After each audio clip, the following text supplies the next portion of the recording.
Okay, so we're diving deep today into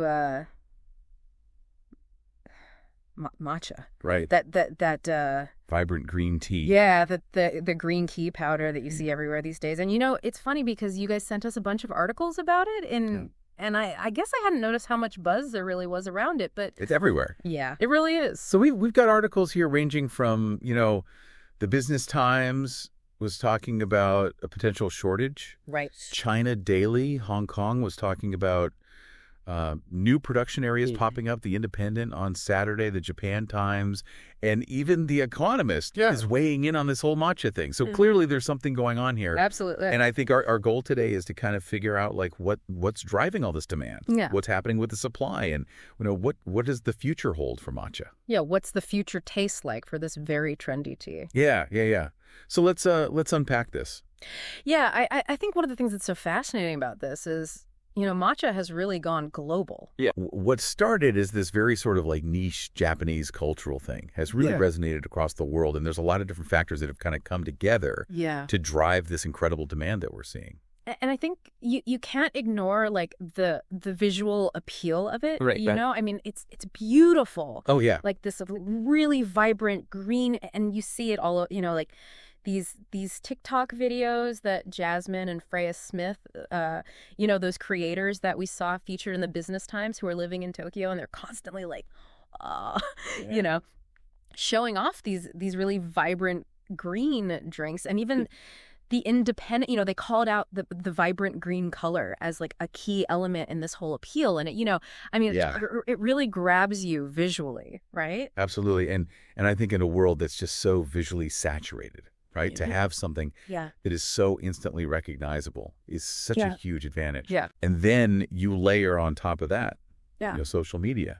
The Economist was talking about how the hashtag matcha on TikTok has billions of views. It's not just about the drink itself. Right. It's about the ritual, the preparation. You see all these beautiful matcha stations that people are showing off online. Right. It's aspirational content that's constantly in people's feeds. Right. And especially for younger demographics. It really creates a desire, not just for the drink, but for the image that comes with it. It's like a whole lifestyle. Absolutely. Yeah. It's a performative thing now online. And it's not just, everyday folks like us. Right. The Independent pointed out that people like Gwyneth Paltrow, Kylie Jenner, Rihanna have all been seen with matcha. Oh, wow. And, when you have that kind of celebrity endorsement, that can really boost any trend. Oh, absolutely. It just gives it that aspirational quality. Yeah. And if we kind of like connect this to another trend, we talked about the increase in travel to Japan. Yeah. The Business Times was talking about how a weaker yen is fueling a lot of tourism. So you have all these people, 37 million visitors in 2024. That's up like crazy from the year before. Yeah. All these people are going to Japan, experiencing matcha firsthand, often for the first time, and then sharing it online. Yeah. So you have this kind of global amplification of demand. Yeah, it's like a perfect storm of the visual, the social media, the celebrity, and then the travel. It's unstoppable. And it's like creating this huge appetite for matcha. And we're actually seeing the effects of that. Absolutely. The Business Times had some really interesting examples. Marikyu Koyamaen in Kyoto, which got a ton of attention on TikTok, had to start limiting how much matcha people could buy. Really? Yeah. Ippodo Tea had to stop selling some of their matcha products temporarily and raise their prices. Whoa. So you can see it's having a real impact. It sounds like the supply chain is really feeling the pressure. And it's not just these small traditional shops either. Yeah. The Economist was saying that Blank Street, this big coffee chain, is selling a matcha drink every 4 seconds. Every 4 seconds. That's a lot of matcha. Yeah, it gives you a sense of just how much demand there is. Yeah. And it's not just about drinking it straight or in lattes anymore, right? The Economist was talking about how it's being used in ice cream biscuits, mochi. Oh, yeah. Yukino Matsumoto at Simply Native in Sydney. The Business Times said that their matcha sales have increased 5-fold. Wow, that's a lot. It's crazy. So it's not just a drink, it's an ingredient. Right. It's everywhere. It's really becoming mainstream. Yeah. So all of this is putting even more pressure on the supply. Yeah. So let's talk about the supply, because that's where things get absolutely really interesting. Let's dive into that. So the information that you guys sent me was really fascinating about like how matcha is produced and why meeting this demand is proving to be such a challenge. Right. So the Business Times was talking about how Japan's green tea exports reached an all-time high last year. Okay. 25% increase, which sounds great, right? That's impressive. But then you look at matcha production specifically, Yeah. and it's a different story. Yeah. So matcha powder comes from these special tea leaves that are grown in the shade, Okay. which boosts their chlorophyll. That makes sense. And that's what gives it that vibrant green color. And it also makes it less bitter and smoother. Interesting. But these shade-grown plants, they only yield one harvest a year. Oh, wow. So right off the bat, you've got this limited supply. Okay. And on top of that, matcha production in Japan has actually been declining. The Business Times said that in 2023, it was only 78% of what it was back in 2008. Okay, so it's a significant decrease. Yeah. And then the Japan Times pointed out that the first flush matcha, which is, the first harvest, the really tender leaves that are usually reserved for tea ceremonies. Well, those are now super in demand internationally. Yeah, it makes sense. So that's putting even more pressure on the highest quality matcha. Right, so it's kind of this like perfect storm of factors that are making it harder to increase supply. And, the Japan Times was talking about this really important issue, which is the aging population of tea farmers in Japan. Oh, right. And, there aren't a lot of young people coming into the profession. Yeah. So the number of tea farmers has decreased significantly in the last couple of decades. Wow. And so that loss of experience, that loss of labor is a huge factor. That's a big problem. Yeah. And then the way that matcha is processed is incredibly meticulous and time-consuming. Yeah, I've heard about this. So traditional stone mills, which are prized for making the best matcha, they can only grind about 40 grams of matcha per hour. 40 grams. That doesn't seem like very much. No, it's tiny, especially when you think about the global demand. And for ceremonial-grade matcha, it can take a month to grind enough using these traditional methods a month. It's insane. So the Business Times was saying that a lot of established businesses have these long-term relationships with their suppliers. Yeah. And they're doing okay, but newer businesses are really struggling to get into the market. One example is Shitoshi Nagao at Atelier Matcha in Ginza. She's had to restrict sales because it's so hard to get a consistent supply of high-quality matcha. Yeah, that makes sense. And even wholesalers are finding it difficult to take on new clients. So it's really a seller's market. Yeah, it's tough. The Japan Times talked to some of the producers in Japan and Kamatani Tea and Nara. They've been increasing their production by like 10% each year since 2019. Okay. And they're working overtime Yeah. just to keep up with the orders. And they're expecting another 20 to 30% jump next year. Wow, so the demand is just going to keep going up. Yeah, it's crazy. So all of this is really creating an opportunity for other areas to step in. And that's where China Daily, Hong Kong, really comes in. Yeah. So it looks like Guizhou province in China is becoming a really big player in matcha. Interesting. So they've got these ideal conditions for growing tea. They've got high altitudes, limited sunlight, frequent mist. Okay. And they've got huge tea plantations, like 7 million mu. 7 million. I had to look up how much a mu is, but it's about 1/6 of an acre. Okay. So that's a lot of land. It's a lot of land dedicated to tea. That's huge. Yeah. And they're already exporting a lot of matcha. Yep. So China Daily said that they recently sent 36 metric tons to North America.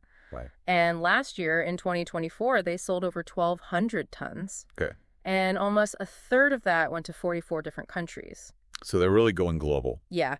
And they're really focused on quality. China Daily highlighted that their plantations are managed according to European standards. Interesting. So they meet over 500 EU testing criteria. They even use EU standards matcha as part of their branding. It seems like a very strategic move to kind of like build trust with the international market. Exactly. And their production model is really interesting. So they've got this company that works with other businesses and local farmers to standardize the cultivation and processing. They're engaging like 100,000 tea farmers in the matcha industry. Wow, that's a lot of people. It's a lot of people. So it's a very different approach than what you see in Japan. Like more like mass production. Yeah. But China Daily also pointed out that Japanese matcha is still considered the top tier. Okay. So Guizhou is trying to build its brand and maybe cater to a different part of the market. Right. So we might see this like two-tiered matcha market emerging. Yeah, like a high-end and more mainstream market. Exactly. So another really big driver of this whole matcha craze is the health and wellness connection. Absolutely. So The Independent was really digging into this. Yeah. Matcha is being positioned as like this healthy alternative to coffee, providing energy without the jitters. You know, that crash that you get. That caffeine crash. Yeah. The Economist is talking about how studies show that the antioxidants in matcha can be good for your heart, your gut, your metabolism. Wow. And it has this combination of caffeine and L-theanine, which helps with concentration and alertness. That's interesting. Yeah, so it's hitting all the right notes for the wellness crowd. Right. The Independent was saying that it's like the go-to drink for yoga enthusiasts, meditators, you know, people who are into mindfulness. Yeah, it's become like a symbol of a certain lifestyle. Yeah. And the Japan Times found that a lot of foreign visitors to Japan were really interested in the health benefits. Interesting. So it's not just about the taste, it's about what it can do for you. Is that the whole package? Yeah. And it's become kind of a status symbol. Absolutely. The Independent was talking about this green gold aspect of it. Yeah. So, you know, there are different grades of matcha, culinary, premium, ceremonial. And the higher the quality, the higher the price. And ceremonial grade matcha with its vibrant color and fine texture, that's like the most prized. And that meticulous Japanese processing. Right. The shade-grown tea, the hand-picked, leaves the stone grinding. It all adds to that premium image. Yeah, it's not just some mass-produced tea. No, it's special. And the Independent made a really interesting point that the price itself adds to the allure. It's like a fine wine or a special coffee. Yeah. So when you drink matcha, it's like you're making a statement. Absolutely, yeah. So you're in the know, you care about your health. You're willing to spend money on your well-being. It's a signal. Yeah. So what about the future? Yeah, what does the future hold?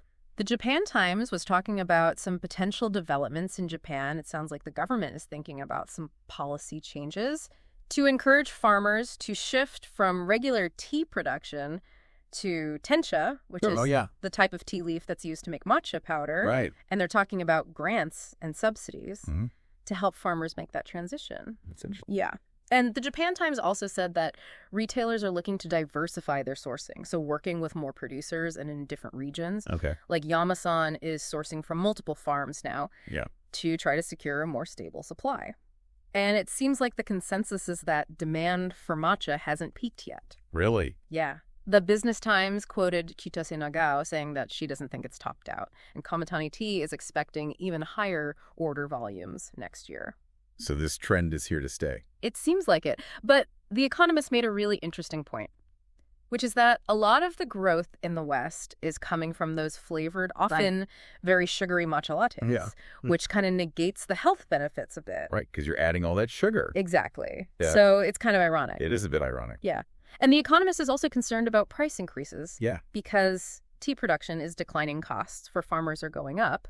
And Aya Ito in Kyoto told the Business Times that she's worried about prices going up. So we might see authentic Japanese matcha becoming even more of a luxury item. Makes sense. And maybe those other producers, like in China, will meet more of that mainstream demand.